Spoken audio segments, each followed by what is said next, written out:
Back in May, the opening of an Iranian factory in the Central Asian Republic of Tajikistan passed without much attention.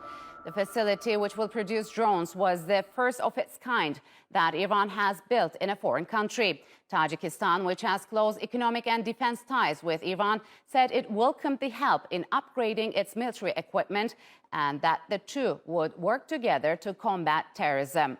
The factory will reportedly produce the Ababil 2 drone, which Tehran says has a range of nearly 200 kilometers. Although a relatively minor player in global drone exports, Iranian UAVs have been used in conflict areas in Iraq, Lebanon, and Yemen. Saudi Arabia has also accused Iran of supplying drones to Houthi rebels in Yemen, saying the hardware was behind the 2019 attack that cut Saudi oil production by nearly half. So what impact will Iran's growing drone capabilities have for Central Asia, especially in the aftermath of the Taliban's takeover and in the broader region, including Syria and the South Caucasus? And to discuss what Iran's growing drone power in Central Asia could mean, joining me now from Izmir is Ulaş Pehlivan. He is a security analyst and a retired colonel from the Turkish military. And Ismail Sarı, who is an associate professor at Ankara Hacı Bayram Veli University. Gentlemen, welcome to Straight Talk. It's good to have you on the program. So, Ulaş, what's the significance of the opening of an Iranian drone factory in Tajikistan, and why has Iran chosen Tajikistan to be the first country to host such a facility? Okay.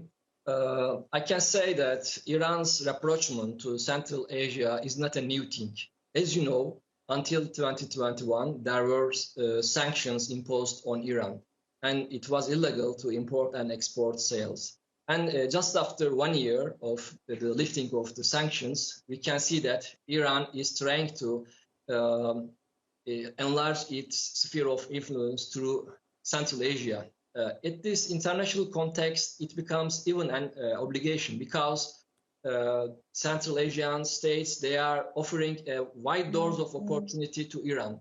And we can say that currently Central Asian states are they want to be less independent on Russian defense industry, and they are landlocked countries. And they have shortest path to the high seas through Iranian seaports. Yes. And after the lifting of Iran's weapons export, Iran chosen Tajikistan because Turkey has rather weaker cooperation with Tajikistan compared to Turkmenistan, Uzbekistan, Kyrgyzstan, and Kazakhstan. So, Ismail, what is Iran's market share when it comes to drones? Is it a big or relatively minor player at the moment? Yeah. In October 2020, the arms sanctions against Iran ended. Currently, Iran is able to import all kinds of equipment and weapons it needs and export its locally product weapons to its neighbors and other countries. Of course, this is theoretically possible. In this way, Iran is able to obtain foreign exchange income.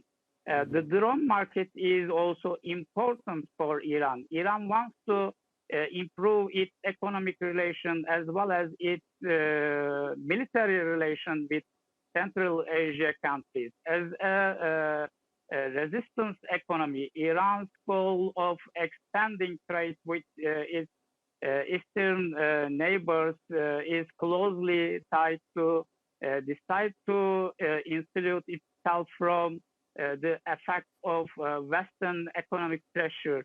آنچه در مورد ما میگویند